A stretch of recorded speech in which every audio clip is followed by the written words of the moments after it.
Where are you right now? Take a look around. Take stock of your surroundings. What do you see? The inside of your car on the commute to work? An office cubicle? Your bathroom floor? Your bedroom ceiling? Now, notice how you described it to yourself. You may have been literal. A wooden wall, the smell of something cooking on a stove, a neighbor's dog barking, a picture frame, a desk, a tangle of cables. Or maybe you reached for broader strokes. The interior of your room, a slice of blue sky, or the traffic that you're stuck in. However you described it, you just did something most people never think twice about. You observed the world outside of yourself. You took in that data and you trusted your mind to build an accurate picture of where you are. But what if you got it wrong? What if you aren't seeing the world as it is at all? What if I told you that there's a force that keeps you from experiencing the totality of what is around you? It keeps you blinkered, narrows your attention to only what it wants you to see. It edits your perception in real time, colors the world so you fit neatly in with the crowd. It uses half-truths, recreations, and outright fabrications. It steers you through life while insisting, every step of the way, that what you are seeing is real. You can't escape it. You can't outthink it, because it isn't working against you from somewhere else. It's a part of you. It is you. This is one of the most terrifying theories in neuroscience you'll ever come across.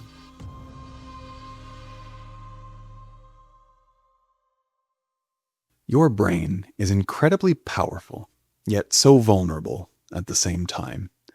Packed into your skull is the most powerful tool for mapping the world around you, but one that is also uniquely exposed to being misled.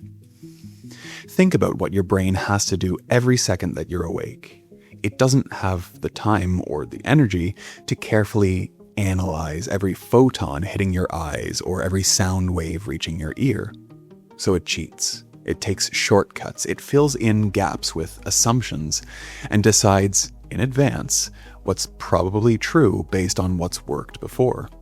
That's not a flaw bolted onto an otherwise perfect machine. That is the machine. The same shortcut that lets you recognize a friend's face in a crowded room in a fraction of a second, the same assumptions that let you catch a ball without solving a single equation, are the exact mechanisms that can be hijacked, manipulated, or turned against you. Things like logical fallacies that we lean on to dodge complicated thoughts or ideas that clash with what we already believe. And it doesn't stop at the individual level. There's social pressure too, the pull to toe the line. We're social animals, and our own brains reward us for falling in step with the group. Psychologists call this groupthink. It's easy to just go along with what everyone else believes and seeing what they're seeing because that's what our brains want to do. There are parts of our brain that drive this social cohesion. These devices are specialized neurons called mirror neurons. If you've ever wondered why yawning is contagious, well, you have your culprit, as your mirror neurons are compelling you to yawn when you see someone else yawning. The reason for contagious yawning is to pass a message through a social group. That message is, well, things are quiet right now, but we should stay alert. And when we yawn, we are keeping our minds sharp when otherwise we might be inclined to doze off. It's like meerkats. If everyone is alert, the whole group will be much more likely to detect any incoming threats. Our mirror neurons are also responsible for empathy. When someone stubs their toe, we cringe along with them, even if we aren't stubbing our own toes. Our brains are stimulating empathy by simulating pain, and that shared experience brings us closer to the people around us. On top of all that, mirror neurons are responsible for our ability to learn an action just by observing someone else performing the same action.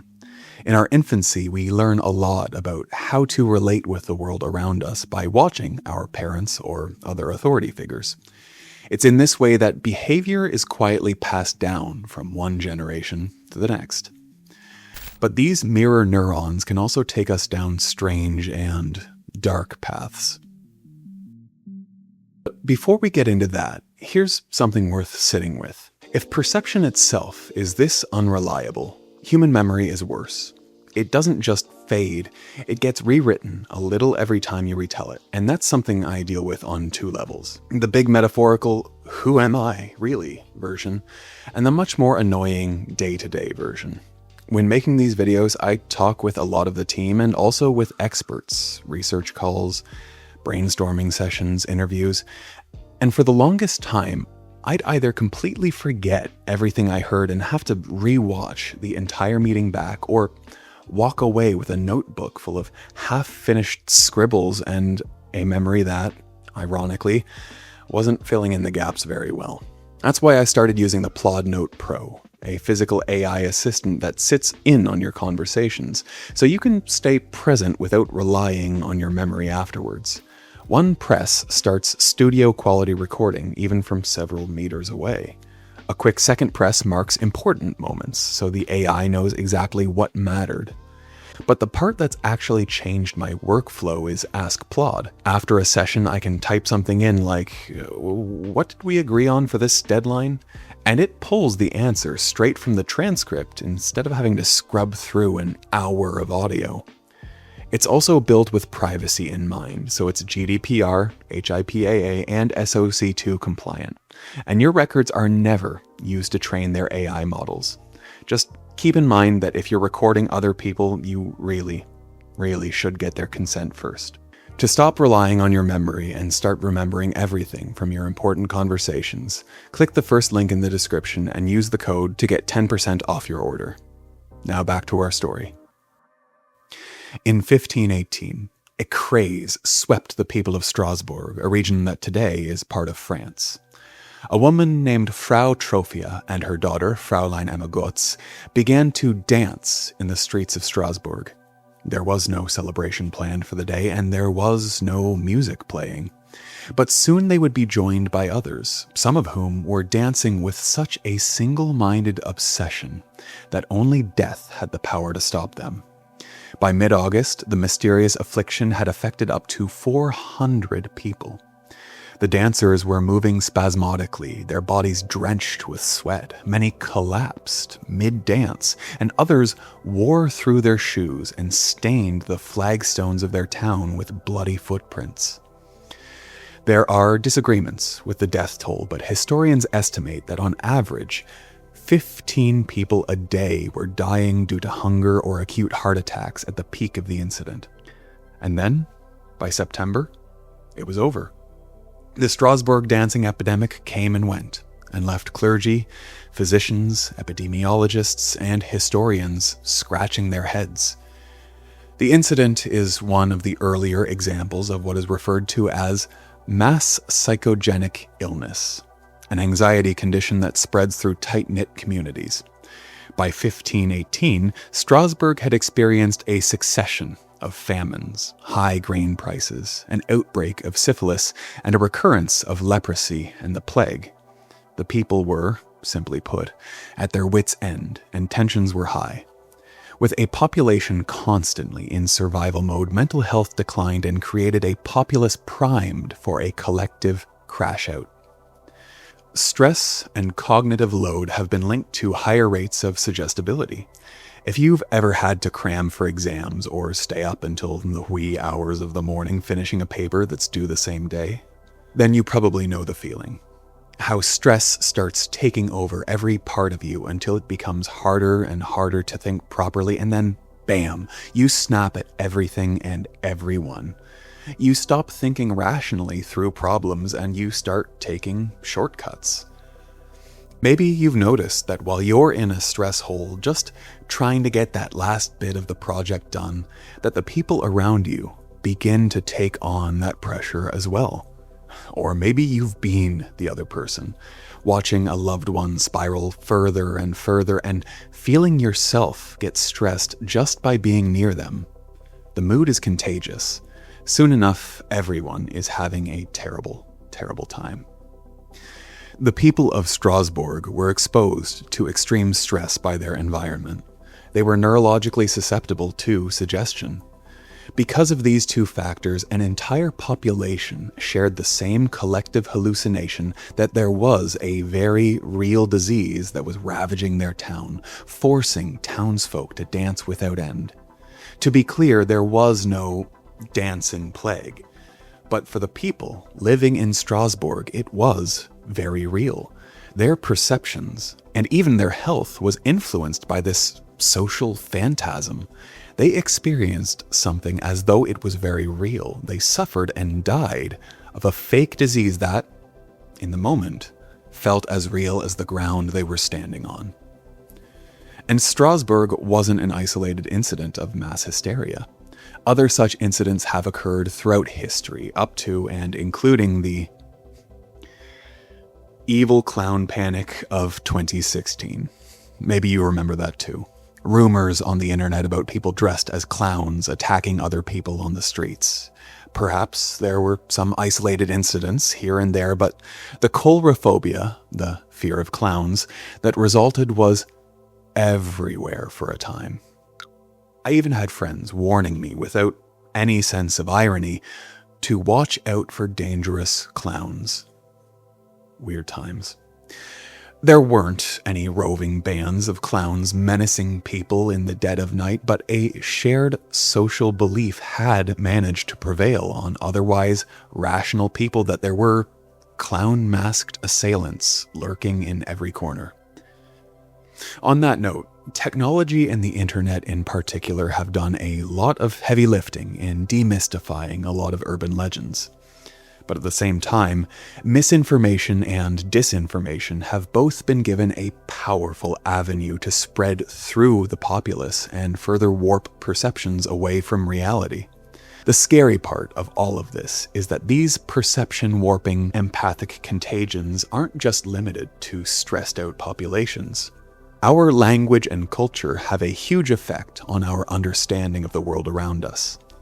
Pre-Socratic sophist and philosopher Gorgias of Leontini argued that the physical world could not be experienced except through language, and that the truth of existence as we know it is filtered through our sense of aesthetics.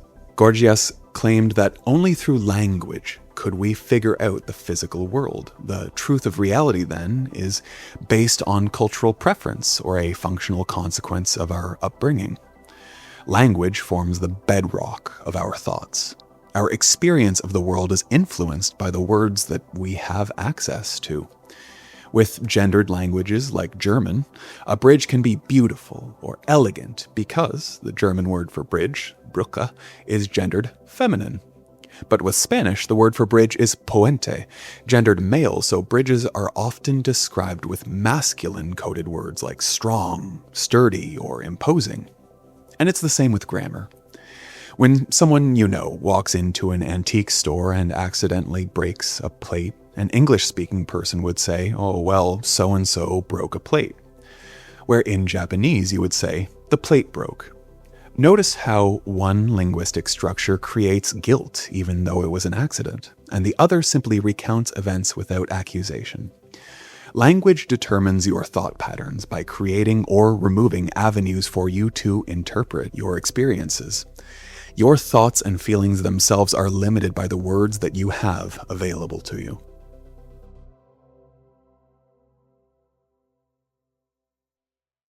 We've talked about how culture, language, and our social environment can shape our hallucination of reality. With strong critical thinking skills or weaker mirror neurons, we can decode and navigate situations that would otherwise have us throwing our lot in with the mob, dancing in the streets of Strasbourg, or checking under your bed for killer clowns. But there's something that no amount of rationality, no amount of reality checking can solve. Our physical brains themselves are so much more capable at leading us astray. Anil Seth, a British neuroscientist and professor of cognitive and computational neuroscience at the University of Sussex, has researched in depth the connection between our perception and our lived experience. Through the course of his research, he has studied and mapped out the processes and mechanisms that drive our brains and shape our perceptions. Seth's claim that the brain isn't experiencing reality but rather interpreting it holds up to scrutiny. Our eyes aren't sending images to our brain. They're absorbing light using photoreceptors, which then send electrical signals to our brain, which then decodes this information, and only then do we see.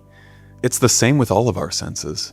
We experience the world around us only inasmuch as our sensory organs are translating inputs into electricity that our brain then has to interpret. Our brains are complex biological machines. A delicate web of sensory devices allows our brains to build a complete picture of the world around us. Each of our senses, sight, taste, hearing, and touch, allow us to navigate our surroundings with confidence. But these sensory organs, the eyes, the ears, the nose, tongue, and mechanoreceptors, are not our brain. They're just relay nodes that take outside inputs and translate those inputs into signals that are then fed into the brain. Our brains do all the heavy lifting from there, translating those signals into conscious experience. So, I have a question for you. Have you ever been so absorbed in something that you lost track of your surroundings? Odds are you probably have. It's a pretty common human experience. Maybe you were walking down the street on your phone, and at the last minute you managed to swerve out of the way of a street lamp on the sidewalk. Or, let's be honest, you might have smacked straight into it. It's totally okay. I do it more than I would like to admit. And afterwards, you are either chewing yourself out for not being attentive enough, or, if you're like me, you are nursing an aching bump on your head.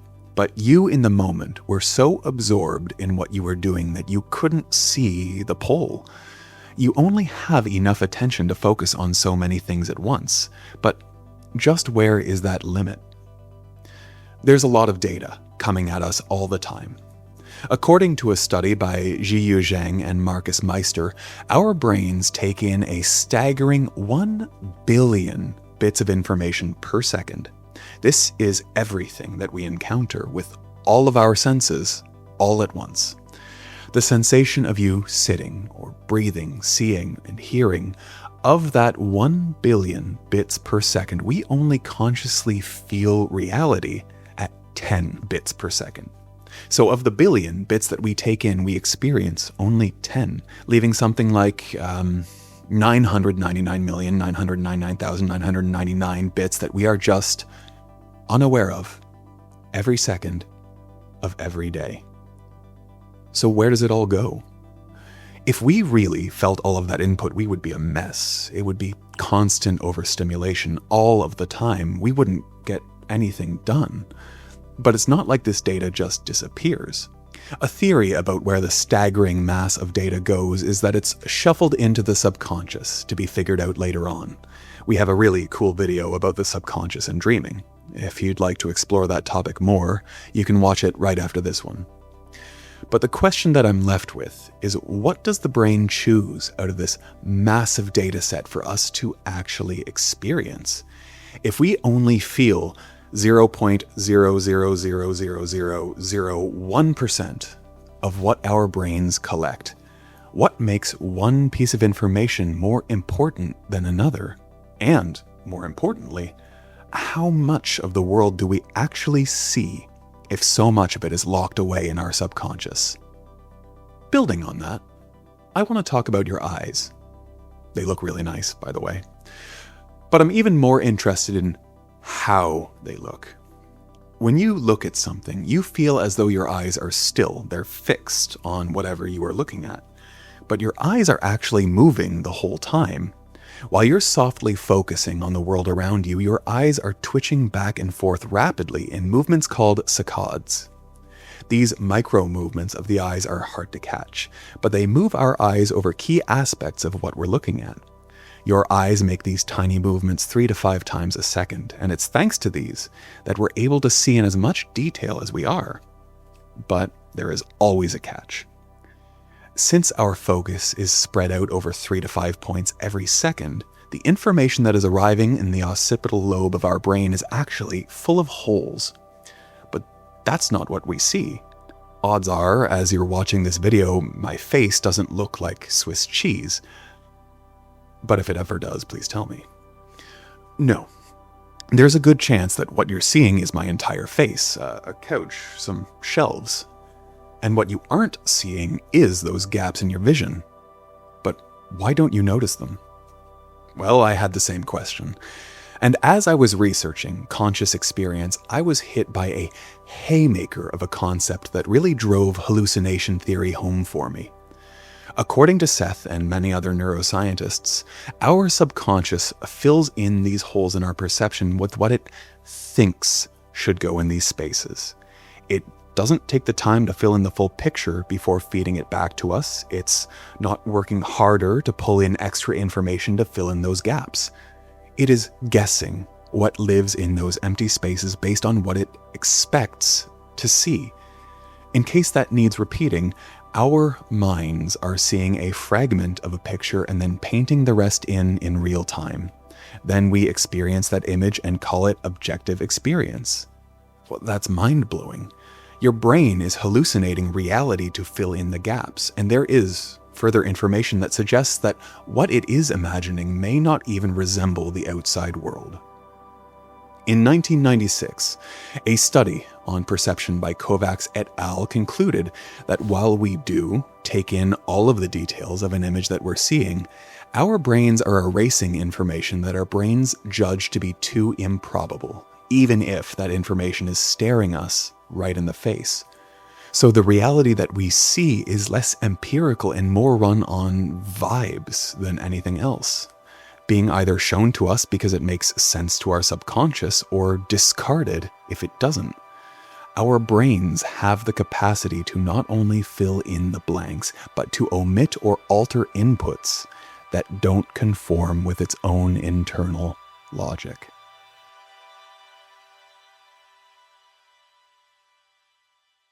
Everything we are is built on our perception. Without this, we would be barely functional automata with no senses. Our worlds would be confined to the space within our heads with no language to interpret what little life goes on in our closed-off minds. But our senses have helped us model the world around us and pierce the veil of ignorance. We've done much based on our understanding of reality. We've puzzled out rudimentary physics, time, mechanics, engineering. We've uplifted ourselves from simple survival to empire building on a scale unmatched by any other life on our planet. And we've done so on the back of the rules of reality that our senses are relaying to us. In spite of these soaring accomplishments, we are no more aware of reality than we ever have been. Everything that we take for granted is gated by the limits of our cognition and then shackled further by the filters of our language and our culture. Our confidence in the world around us is built on such a small amount of information that our grasp on reality looks less like a mighty fortress and more like a house of cards built on a shaky foundation. We don't see the world as it is, but how it looks after being filtered through our language, our culture, and our subconscious. To some philosophical traditions focused on the nature of truth and our relationship to it, this seems like a death sentence. Our own biology hamstrings us from the very beginning, dooming us to a life where we can't escape Plato's cave. It challenges our beloved ideas of truth, perception, identity, free will, and interpersonal understanding. How well can we rely on our own knowledge when we understand that reality isn't just being reinterpreted in our own minds, but that our minds are showing us the world around us based on a prediction of what it expects to see, not what it's seeing, not even a close guess, but a prediction based on our brain's assumption of what makes sense. We assume that our perception is one-to-one with reality, but the more we learn about the brain, the less likely it seems that our assumptions about reality are correct. We can hear sounds, feel textures, smell aromas, and experience a myriad of sensations, but these experiences don't reflect the real world. They reflect an illusion created by our subconscious to improve our survival. Our favorite food smells and tastes delicious to us because our minds connect that food to sustenance needed to keep us alive. Garbage, waste, rotting food, and sewage are translated in our minds to smell revolting because avoiding contact with these improves our odds of avoiding illness. Our perceptive models didn't evolve to display reality as it really is. It evolved just enough to give us exactly the right information to ensure our continued survival. In the reality that lives outside of our perception, these things don't inherently smell good or bad. They don't even have a smell, per se. It can be a sobering viewpoint to embrace, that our conception of reality is built on such a flimsy foundation. We can't trust our senses to give us the full picture, and our perceptions are influenced to a greater degree than we are often aware by the language that we speak and the culture that we grow up surrounded by. If our brains are continuously generating reality instead of merely receiving it, then our relationship with the world is far more uncertain than common sense suggests. And this calls into doubt our notions of identity and the self. Most people experience themselves as individuals existing independently of their sense of understanding. The belief is that you are the one wielding and shaping your understanding, not the other way around. You, the person, we believe, are doing the observing. Yet neuroscience increasingly suggests that the self is itself a construction, a self-portrait resulting from our senses turning inwards. But now we know how shaky that idea is. Your memories aren't static, forever etched exactly as they are into the bedrock of your gray matter. Time, distance, and even our current emotional state can alter our memories. If your image of you is based on your memories and your senses, then it gets harder and harder to justify that there is a concrete you to begin with. So the self becomes another controlled hallucination. It's a concept that your brain created out of your memories. It's a very useful structure enabling coherent action and interaction with social groups, but that doesn't make it real. A sense of self is an evolutionary boon, and perhaps that's all it is. It may not correspond to any kind of fixed, essential essence of you. Any sense of you-ness is a result of narrative constructed from a continuity of memories. You are less so you, the entity, and more so you, the story. And as with any story, there is always room for reinterpretation and retelling. But as these stories are retold, they begin to shift and morph like a photocopy of a photocopy. The story of you changes with each retelling. This can be both incredibly liberating and deeply unsettling. We don't enjoy having our sense of self called into question. We fear death because it is at its core the end of the experience of us. But at the same time, if identity is as wobbly as neuroscience would suggest, then we are given an incredible opportunity to transform and reimagine ourselves. We aren't trapped by some immutable inner self. We are capable of growth, change, and even wholesale reimagination of our core identity.